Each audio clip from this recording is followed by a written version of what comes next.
I was 15 the first time I realized my parents didn't see me as their son, at least, not in the way you'd expect a parent to see their child. To them, I was a tool, a spare, a fallback plan, in case things didn't work out with their real pride and joy. My younger brother, Owen. He was 13 at the time, a bright kid with a loud laugh and a knack for getting exactly what he wanted. I used to envy him for that. Until I realized the price of being the favorite was never hearing the word no, even when he needed to. And the price of being me was being forgotten, until they needed something. My name's Henry. I'm 27 now. But this story, this disaster, really, starts years before that, when I packed a single duffel bag, slid out the back door, and left behind the peeling paint and echoing silence of a house that never really felt like home.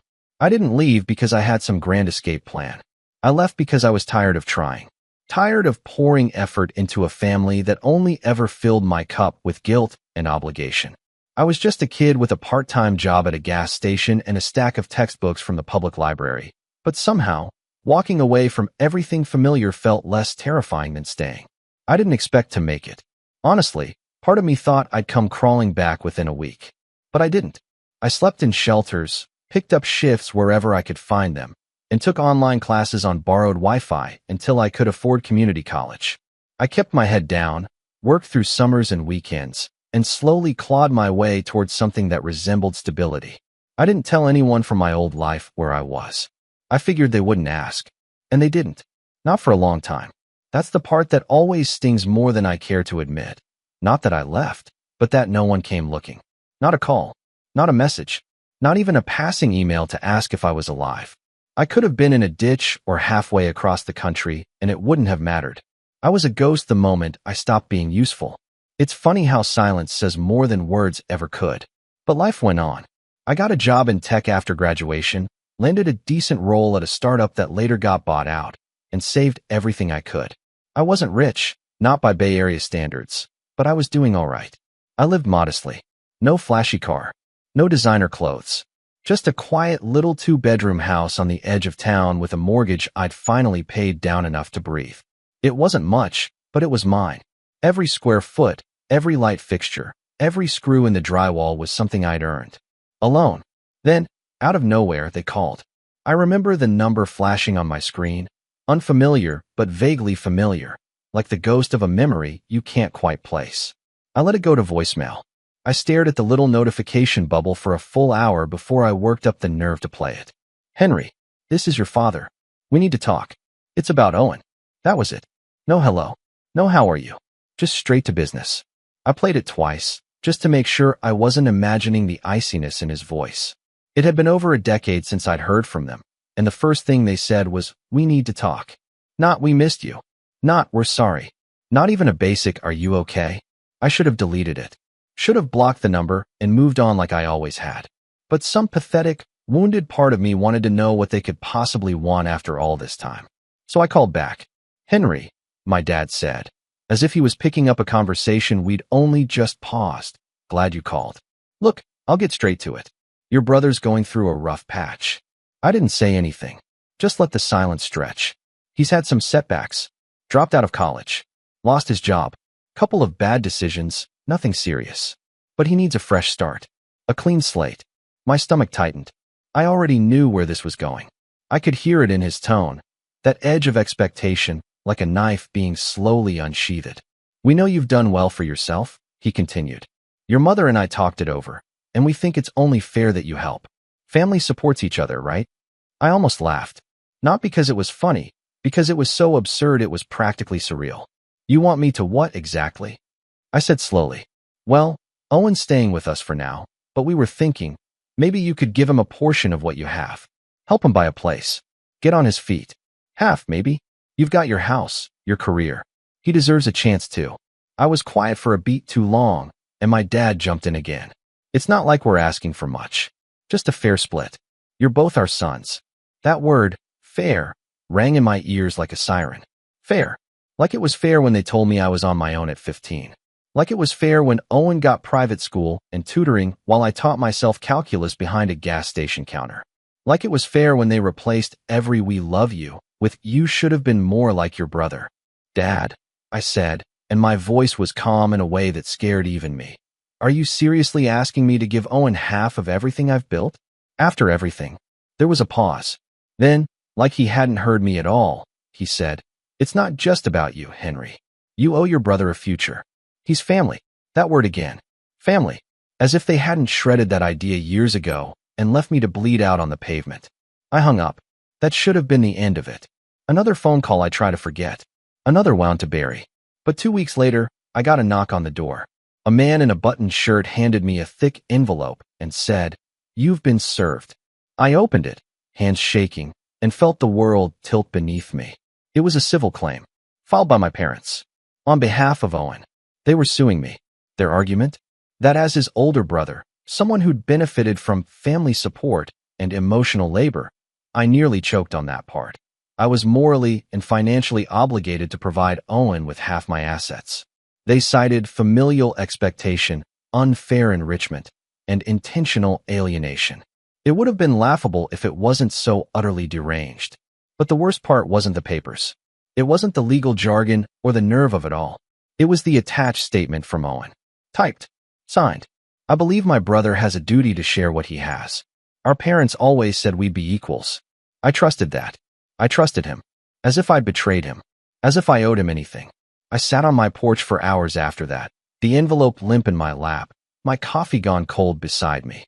I thought of every night I spent hungry, every shift I took to afford books, every time I'd sat in the back row of a lecture hall with secondhand clothes and dollar store pens while Owen got new backpacks and name-brand shoes and a ride to school every morning. And now they wanted half. That was the moment something inside me shifted. Hardened. Because if they were going to drag me into court and paint me as the villain, then I was going to make sure they regretted ever putting my name in their mouths. But I wasn't going to yell. I wasn't going to beg. I wasn't going to explain myself. No, I was going to show them exactly who I'd become without them. And I had a plan. I just needed to wait for the right moment to strike. And that moment? It came the day I walked into the courtroom, sat alone at my table, and saw their faces when the judge asked if the defendant had prepared a closing statement. I stood. I cleared my throat. And I read every word I'd written. That was the moment their faces turned pale. That was the moment Owen stopped looking me in the eye. But I'm getting ahead of myself. Let me tell you what happened first. Let me show you exactly how far they went, and how I made sure they'd never forget it. They say you can't miss what you never had. But that's a lie. Because even after all these years, after everything I'd survived and built on my own, there was still a small, aching part of me that longed for a family that cared. Not a perfect one. Not even a good one. Just one that acknowledged I existed beyond what I could provide. I guess that's what made the betrayal sting more than I thought it would. Not just because of what they were doing, but because of who they still saw me as. A wallet. A workhorse. A backup plan. The days after the lawsuit was filed felt like walking through molasses. I wasn't panicking, not outwardly, but I couldn't focus on anything. My work performance dipped. I barely touched my food. I started checking my locks twice a night. Not because I was scared of them showing up, but because I felt violated, invaded. My sanctuary, my home, the one thing I had truly earned, was suddenly under siege by the very people who'd abandoned me. I didn't respond to the claim right away.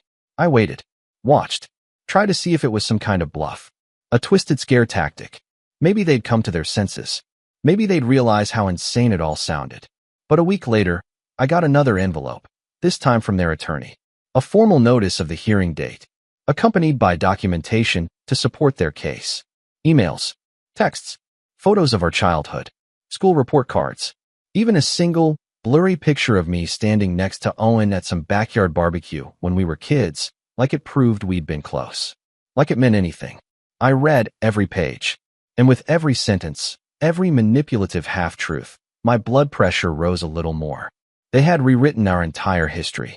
I wasn't the kid who ran away because he was abandoned. I was the ungrateful son who cut off contact. Owen wasn't the golden child who coasted through life. He was the misguided little brother who'd always looked up to me. My parents? Oh, they were saints. Heartbroken. Always hoping I'd come back. Always waiting with open arms. Except, they never once tried to find me. Never once asked why I left. Never once reached out. Not until it became convenient for them. It wasn't just insulting. It was dangerous. They were crafting a narrative that made me look like a cold, selfish adult who'd simply gotten lucky and decided to hoard it. And Owen, poor Owen, the victim of an emotionally distant older brother who had the means to help and simply refused. I wanted to scream, but instead I wrote. I started keeping a journal, at first just to organize my thoughts for court, but it quickly became more than that. A lifeline, a mirror, a reminder that I wasn't crazy. I filled page after page with memories. Real ones. Sharp, detailed, painful. Like the time I'd asked for new shoes in ninth grade because mine had holes, and my mom said, maybe if you didn't drag your feet so much, they'd last longer. Then, 3 days later, they bought Owen a pair of Jordans for doing well on his math quiz. For my 16th birthday, I'd saved up to buy myself a small ice cream cake. Left it in the freezer, planning to eat it after my shift. I came home to find it half-eaten, with Owen's name carved into it in frosting. I figured you bought it for the family, my mom had said with a shrug when I confronted her. It's not a big deal. Except it was. Every small thing added up. Every dismissal, every silent shrug, every time they made me feel like an afterthought. It had all been groundwork for this moment. And now that I was no longer a quiet, invisible kid, but a man with something they wanted, they were rewriting it all. That was the breaking point. Not the lawsuit itself. Not even Owen's signed statement. It was the realization that they still didn't see me. Not really. They saw a resource. A missed opportunity. A safety net. But never Henry. Not the son who slept on benches between shifts. Not the teenager who carried 2 jobs and still showed up to night classes. Not the man who taught himself how to fix plumbing because he couldn't afford to call someone when his rental bathroom flooded. They saw what I had, not how I got it. And that's when I decided I wouldn't just defend myself. I'd make this hurt. Not out of spite. Not even out of revenge. But because they needed to understand that I wasn't theirs to manipulate anymore. That night, I made a decision. I reached out to someone I hadn't spoken to in nearly 10 years, Miss Carter, my high school guidance counselor. She'd been the only adult who ever truly believed me when I told her things weren't right at home. The one who pulled strings to get me meal vouchers when I was couch surfing. Who slipped me bus passes without making a scene. Who printed college applications for me behind the library desk and let me use the office phone to call shelters. I found her email through the school district site and sent a message I thought would go unanswered. But 2 days later, I got a reply. Henry, I never forgot about you. Call me. We spoke for an hour. By the end of it, she'd agreed to write a statement. Sworn. Signed. Dated. A full account of my final year in school. What I'd been through. What she'd witnessed. The time she tried to contact my parents, and they brushed her off. The teachers who pooled money to buy me a cap and gown for graduation. The time she found me asleep in the school supply closet because I hadn't had anywhere else to go. It wasn't just a character statement. It was proof. Proof that they hadn't supported me. Proof that I'd done this alone. I felt like I could finally breathe. But of course, the universe wasn't done testing me. Because a week before the hearing, I got an unexpected visit. It was Owen. He showed up unannounced, wearing joggers, a designer hoodie, and sneakers I could never afford at his age. He had the same crooked smile I remembered from when we were kids, the one that used to mean, I'm about to get away with something. Hey man, he said casually, like this wasn't the first time we'd spoken in over a decade. Can we talk? I didn't open the door all the way, just leaned against the frame. What do you want? He shrugged. Look, I know the lawsuit's kinda intense, but it's not personal. Mom and Dad just think it's the right thing. You know how they are. I said nothing. He went on. I'm not trying to take your life or anything. I just need a leg up. A clean slate. I messed up.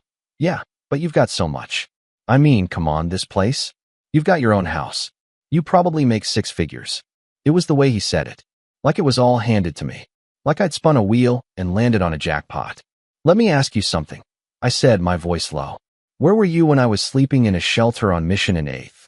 When I was walking 6 miles to class because I couldn't afford the bus? He blinked. I didn't know about any of that. Exactly, I said. Because you never asked. He shifted uncomfortably. Okay, but still. You're in a position to help. Isn't that what family does? There it was. The same script. The same guilt. Only now, it was coming from my brother instead of my parents. I did help you, I said. By leaving. By not dragging you down with me. By surviving without ever asking you for a damn thing. He stared at me for a long time, then said quietly, You really think you're better than us now, huh? I didn't answer. Because in that moment, I didn't know what to say. Was I better than them? Maybe not. But I was different.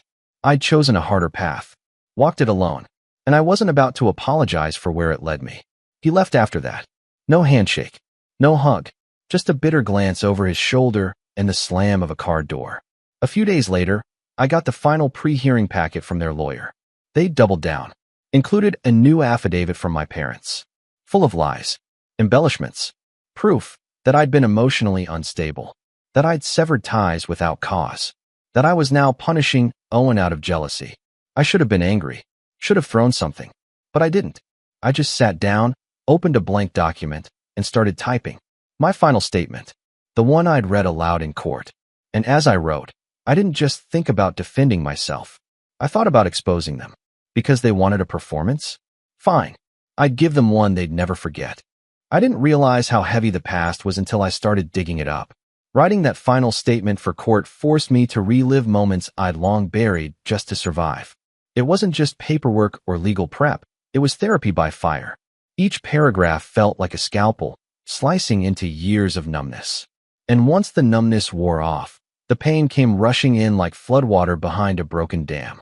I wasn't okay. Not for a while. After Owen's visit, something shifted. His words clung to me like smoke. Isn't that what family does? But family never shielded me. They fed me to the wolves and called it tough love. I stopped sleeping. My appetite tanked. I'd sit at my desk staring at spreadsheets for hours, unable to focus, until I'd shut my laptop and just sit. Still, frozen, drowning in the eerie silence of a house I'd once felt proud to own. Now, it felt more like a bunker. A fortress built out of fear. One night, I caught my reflection in the bathroom mirror and barely recognized myself. Pale, unshaven, eyes rimmed red from too many nights of pretending I wasn't falling apart.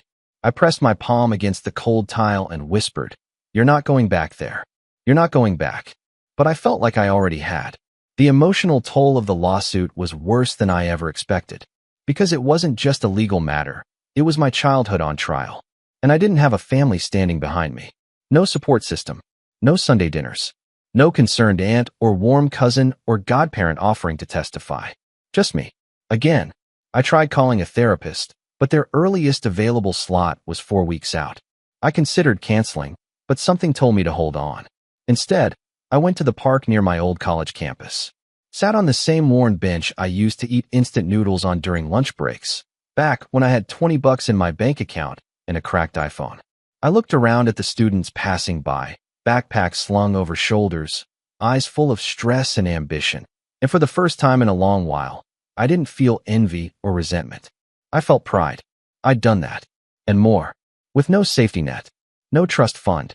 No letters of recommendation from Dad's golf buddy. Just grit. That day marked a subtle but powerful shift. I wasn't out of the woods, not even close. But I remembered who I was. What I'd survived. What I'd built. And more importantly, I realized I wasn't as alone as I thought. A few days later, I got a letter in the mail. A real one. Stamped. Handwritten. It was from Ms. Carter, my old guidance counselor. She'd included a copy of the statement she was submitting to the court, but that wasn't what got me. At the bottom, in her familiar, looping cursive, she'd written, "You were always more than they could see. Don't let them shrink your worth just because they couldn't grow theirs." I read it 4 times. Then I stuck it to my fridge with a magnet, right next to a faded photo of me at my college graduation, the one I'd attended alone, with a borrowed cap and a paper gown that didn't quite fit. That photo used to make me feel hollow. Now, it reminded me I was real. That night, I dusted off my resume. Not because I needed a new job, but because I wanted to see it. Everything I'd done, every promotion, every project, every risk that paid off. I realized I had become someone remarkable, and no one in my family even knew my job title. I don't think they even knew what company I worked for. To them, I was still Henry the dropout. Henry the difficult one. Henry the selfish runaway. But that wasn't me anymore. I was Henry, senior product manager at a mid-sized tech firm. Homeowner. Debt-free. Mentor to 3 interns. Volunteer at a local adult literacy nonprofit. A man with a future he forged from scrap. And no lawsuit was going to take that from me. With renewed focus, I got to work. Quietly. Strategically. I didn't rant on social media. Didn't tell coworkers. Didn't vent in Slack channels or group chats. I rebuilt from the inside. I hired a lawyer. Not flashy, but sharp. A woman named Rajani who'd spent 10 years defending clients from frivolous family claims. When I explained my case, she paused for a long time and said, "This is disgusting. But don't worry. We're not just going to defend. We're going to dismantle." She helped me refine my statement. We cross-referenced every fact in their complaint and compiled a binder of counter-evidence. Bank records from when I was 15, pay stubs, rental history, photos of me working graveyard shifts, text messages, or the lack thereof. We even tracked down my old roommate from the shelter. Turns out he'd turned his life around too. He worked maintenance at a hospital now and was more than willing to vouch for the nights I came home after 12-hour shifts and studied under a flickering light bulb for exams that no one thought I'd pass. It felt like assembling an army of ghosts, pieces of my past rising to fight beside me. But the biggest turning point came from someone I never expected. My landlord from my first real apartment. I'd rented a tiny, roach-infested studio when I was 19. The guy barely spoke English, but he always called me hard-working boy. I reached out on a whim, asking if he remembered me. He did. And not only did he remember, I found out he'd saved a copy of the thank you note I left when I moved out. "You pay on time," he wrote in a short affidavit. "Fix toilet yourself. Quiet. Good heart." I laughed when I read it, through tears, because somehow that mattered more than all the shiny job titles. That was who I was. A good-hearted kid who paid his rent on time and fixed his own toilet.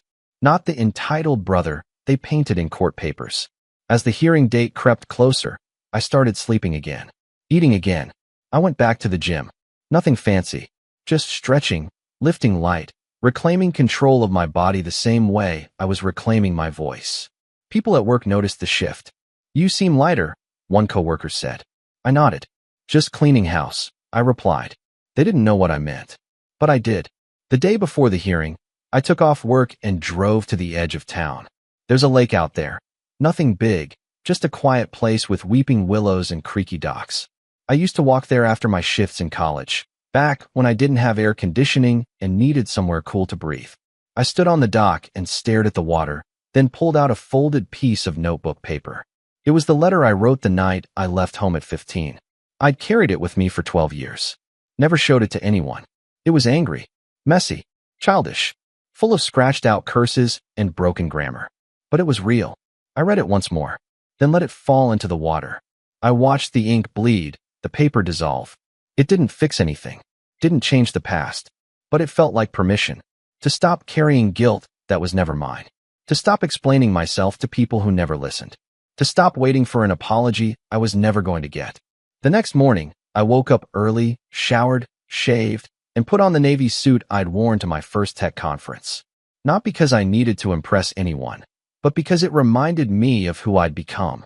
I looked in the mirror, adjusted my tie, and whispered, "Let's end this." The courtroom wasn't what I expected.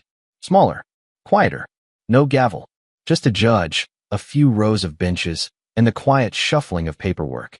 My parents sat at one table, Owen beside them, looking bored, like this was some minor inconvenience on the way to brunch.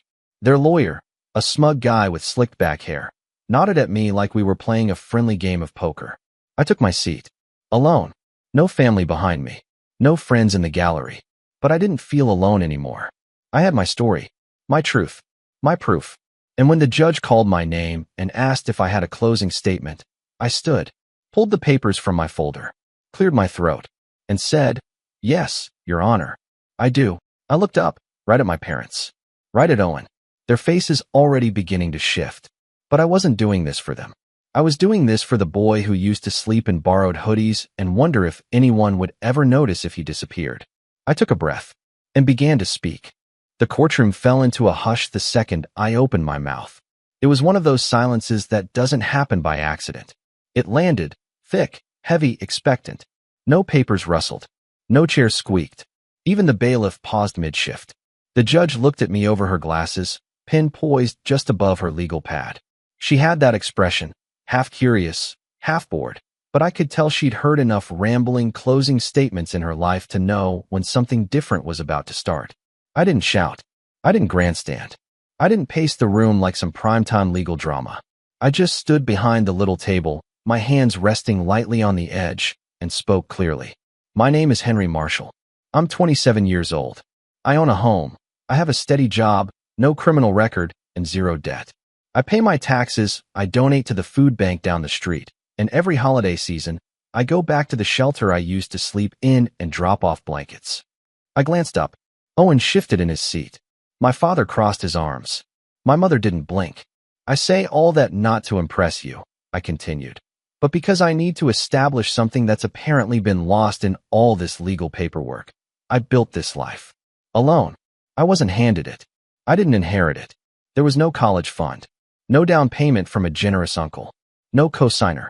No financial safety net. Everything I have, I earned. My voice didn't shake. I had practiced too many times for that. But that's not what this case is about, is it? This isn't about fairness. This isn't about family.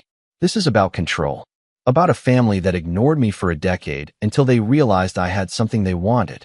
The judge leaned back slightly. I could feel my parents' attorney squirming, itching to object. But there was nothing objectionable yet. I reached down, pulled a page from my folder. This is a statement from Ms. Linda Carter, my high school guidance counselor.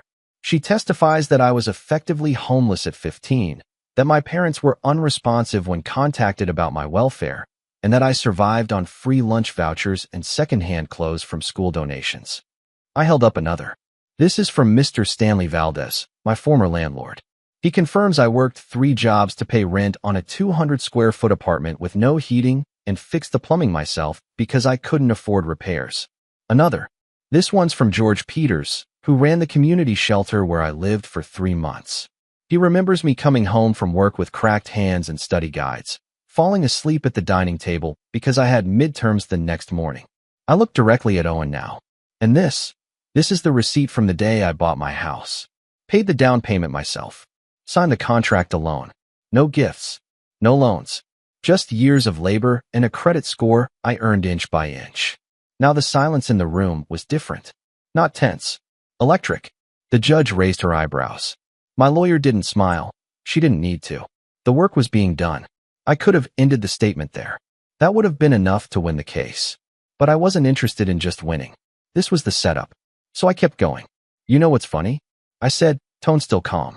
Not once. Not once. In the 12 years I've been gone, did anyone here ask how I was doing? No calls. No letters. Not even a birthday text. But the moment Owen needed a house, suddenly I'm family again. My father shifted, annoyed. My mother's mouth was a flat, hard line. I'm not angry that I wasn't helped. I added. That's life. You play the hand you're dealt. I learned that young. What I am angry about is the rewriting of history.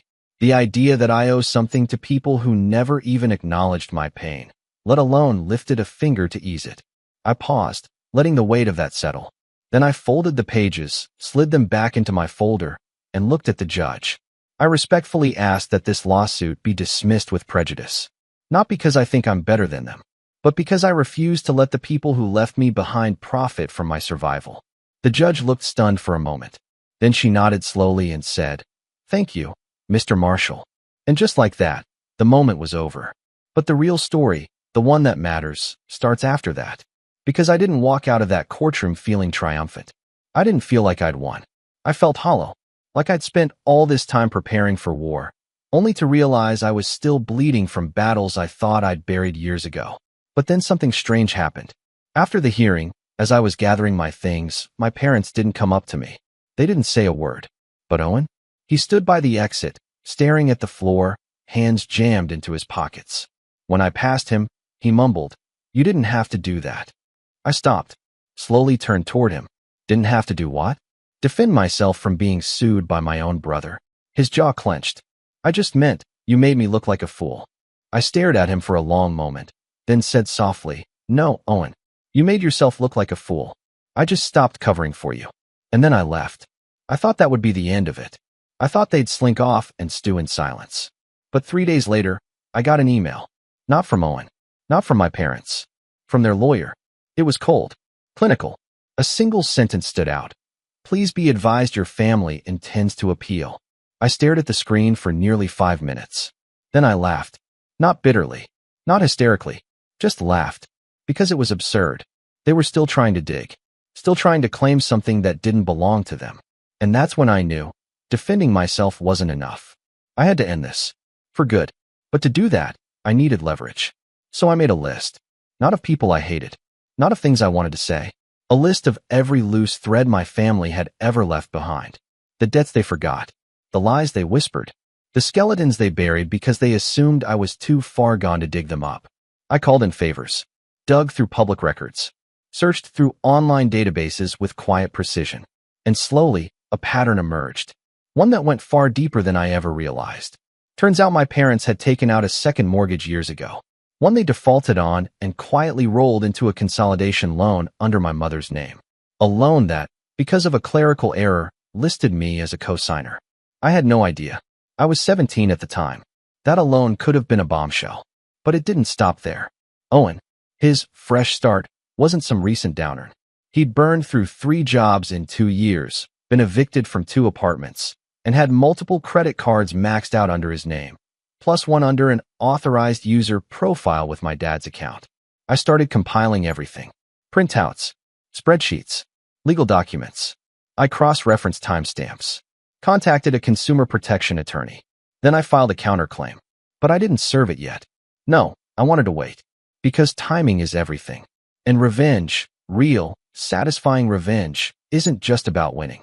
It's about making sure they know exactly why they lost. So I began setting the stage. I quietly sent an anonymous tip to a local financial blog about a potential case of parental financial fraud involving a fake co-signer. Just vague enough to pique interest. Just juicy enough to keep them digging. I booked a consultation with a forensic accountant. And I reached out to Ms. Carter again. This time not for help, but for advice. You don't have to become like them to get justice, she said. But you do have to be strategic. She was right. So I made sure every move I made was legal, airtight, and documented. And when the appeal date was finally set, I smiled. Because this time, I wasn't walking into court alone. This time, I was ready to burn it all down. On my terms. The morning of the appeal, I woke up before my alarm.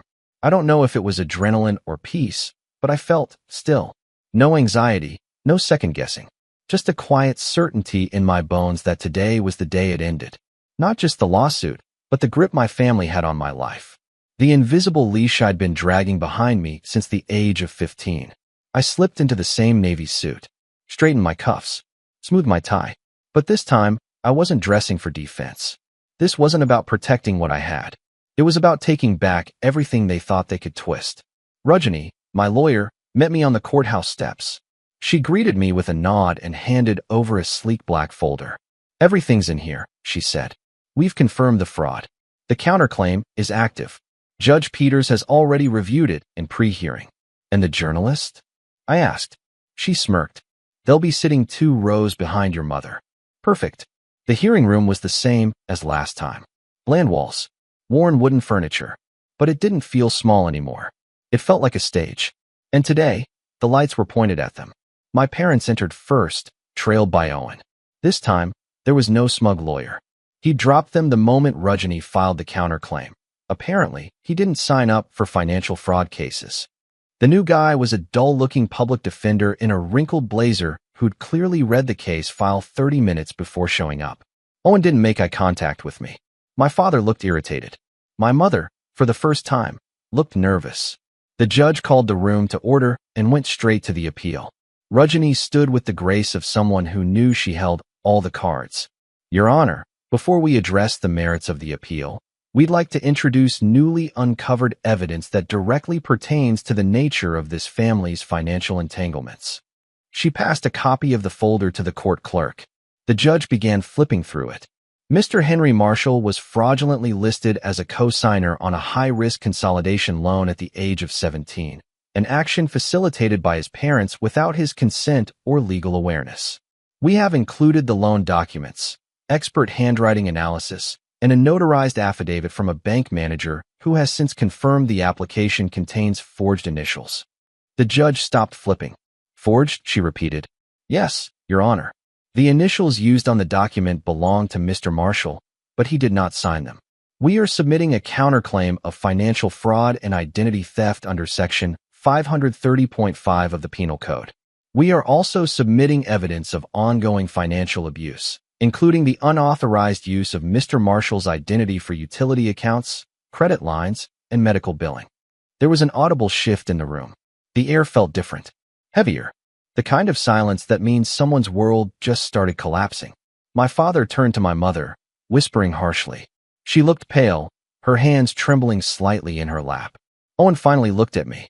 I didn't smile. I didn't sneer. I just looked back. Calm. Centered. Unshaken. Because this wasn't revenge fueled by rage. It was surgical. The judge's expression hardened. I see. And have criminal charges been filed? Not yet, Rajani said smoothly. But the district attorney has been informed. We preferred to resolve this civilly, but we're fully prepared to proceed otherwise. My parents' new lawyer stood up, stammering. Your Honor, we were unaware of these details. We respectfully request a continuance. Denied, the judge snapped. You filed an appeal claiming the original verdict was based on insufficient understanding of familial obligations. And now I'm learning that the so-called family in question engaged in active financial deception. She turned her full attention on my parents. Did you or did you not list your son as a co-signer on a loan without his knowledge? My mother opened her mouth, closed it. My father said nothing. I'll take that as a yes. The judge slammed her gavel once. This appeal is denied with prejudice. Mr. Marshall's counterclaim will proceed to arbitration within 30 days.